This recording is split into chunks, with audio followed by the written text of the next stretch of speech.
தீபம் விளக்கேற்றும் எண்ணெய், ஒரு தெய்வீக அனுபவம். அன்புள்ள பக்தி கிளிட்ஸ் அன்பர்களே, வணக்கம்.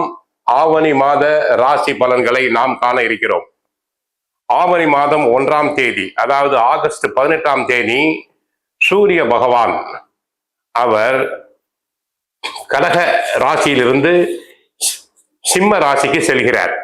அன்றைய தினம் மேச ராசினருக்கு 3இல் செவ்வாய், 4ஆம் இடத்தில் குரு, 5இல் சூரியன், புதன், கேது, 6ஆம் இடத்தில் சுக்கிரன் இருக்கிறார். லாபஸ்தானத்தில் ராகு, விரய ராசியில் 7.5 சனியில் சனி பகவான் வக்கரம் அடைந்திருக்கிறார். ஆக மேஷ ராசி அன்பர்களுக்கு இந்த ஆவணி மாதம், ஆவணி அவிட்டம், கோகுலாஷ்டமி, விநாயகர் சதுர்த்தி, வரலட்சுமி விரதம் போன்ற 4 விதமான பண்டிகைகள் வர இருக்கிறது. புதன் சிம்ம ராசியில் சூரியனுடன் இணைவதால் புத ஆதித்ய யோகம் உண்டாகிறது. மேசராசி என்பவர்களுக்கு உயர்கல்வி படிக்க ஆசைப்படுபவர்கள் தாராளமாக வெளி மாநிலங்கள், வெளிநாடுகளுக்கு செல்லலாம். படிப்பில் சிறந்தவர்களாக விளங்குவர். மாணவர்கள் நன்கு படிப்பர். பரிசு பாராட்டுதல்களை பெறக்கூடிய வாய்ப்பு உண்டு. உயர்கல்விக்காக வெளிநாடுகளுக்கு சென்று வர தாராளமாக அனுமதி கிடைக்கும்.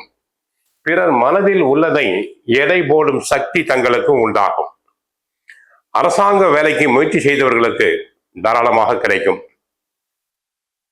உழைப்பு அதிகமாக இருக்கும். அதே நேரம் வேலை இழந்தோருக்கு நல்லபடியாக வேலை கிடைக்கும். சுக்கிரன் செப்டம்பர் 1ஆம் தேதி தற்சமயம் நீச்சமடைந்து கன்னி ராசியில் உள்ள சுக்கிர பகவான் அவர் துலாம் ராசிக்கு செப்டம்பர் 1ஆம் தேதி செல்கிறார். மேஷ ராசிக்கு 7ஆம் இடம். சுக்கிரன் சம்பந்தப்பட்ட கலைத்துறை அன்பர்களுக்கு பண வரவுகள் அதிகரிக்கும். திருமணம் ஆகாத பெண்களுக்கு நல்ல முறையில் திருமணம் உண்டாகலாம்.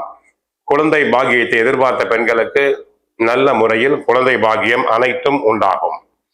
தாங்கள் தொட்ட காரியங்கள் அனைத்தும் ஆதாயம் கிடைக்கும். பொது வாழ்வில் உள்ளோருக்கு புதிய பொறுப்புகள், பதவிகள் தேடி வரலாம். குடும்பத்தை பொறுத்தவரை கணவன் மனைவி, அதாவது தங்களுக்கு 7.5 சனியில் விரய சனி, சனி பகவான் வக்கரமடைந்திருப்பதால் இன்னும் 4 மாதங்களுக்கு எந்த தொந்தரவும் இல்லை. இருந்தாலும் சில சமயங்களில் கணவன் மனைவி சிறு சிறு கருத்து வேறுபாடுகள் உண்டாகலாம். அதிகம் உணர்ச்சி வசப்படக்கூடாது. எதையுமே நிதானமாக நின்று சமாளிக்கும் திறமை வேண்டும். பொருளாதாரம் வரவு ஒரு பக்கம் வந்தாலும் சனி 7.5 சனியில் விரய சனி என்பதால் ஏதாவது ஒரு வகையில் செலவு வந்து கொண்டே இருக்கும்.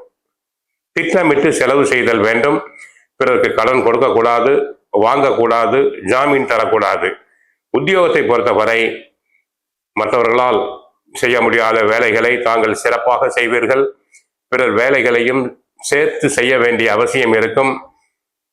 அதிக உழைப்பினால் உடலில் அசதி, சோர்வு வந்து விலகலாம்.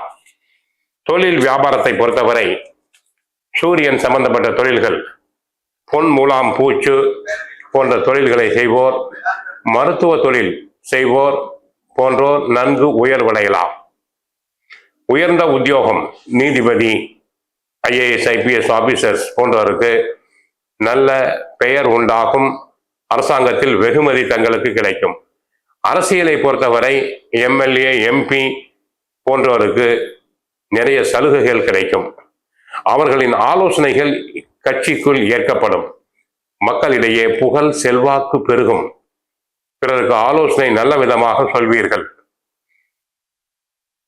தங்களின் ஆலோசனைகள் ஏற்கப்படுவதால் மன மகிழ்வு அடைவீர்கள். சிலருக்கு ஒருவேளை சூரியன் நீச்சம் அடைந்திருந்தால் பிறக்கும் போது முதுகெலும்பு, இதயம், ஒற்றை தலைவலி, கண் உபாதை, சித்த பிரமை, காலின் பெருவிரலில் சிறு பாதிப்புகள் உண்டாகலாம். ஆகவே மேஷராசி என்பர்களே, இந்த ஆவணி மாதம் தங்களுக்கு சிறப்பாக உள்ளது. நன்கு புகழ் பெறுவீர். 7.5 சனியில் சனி பகவான் விரயத்தில் இருந்தால் கூட மற்ற கிரகங்களின் சஞ்சாரம் நன்றாக இருப்பதால் 75% தாங்கள் நன்றாக இருப்பீர்கள். கோவிலுக்கு சென்றால் கிருஷ்ண பரமாத்மாவை வழிபடுங்கள். வீட்டில் தினமும் பகவத்கீதை சுந்தரகாண்டம் பாராயணம் செய்யுங்கள். வாழ்க வளமுடன், மங்களம் உண்டாகட்டும். ஹரே கிருஷ்ணா, ஹரே கிருஷ்ணா, ஹரே கிருஷ்ணா.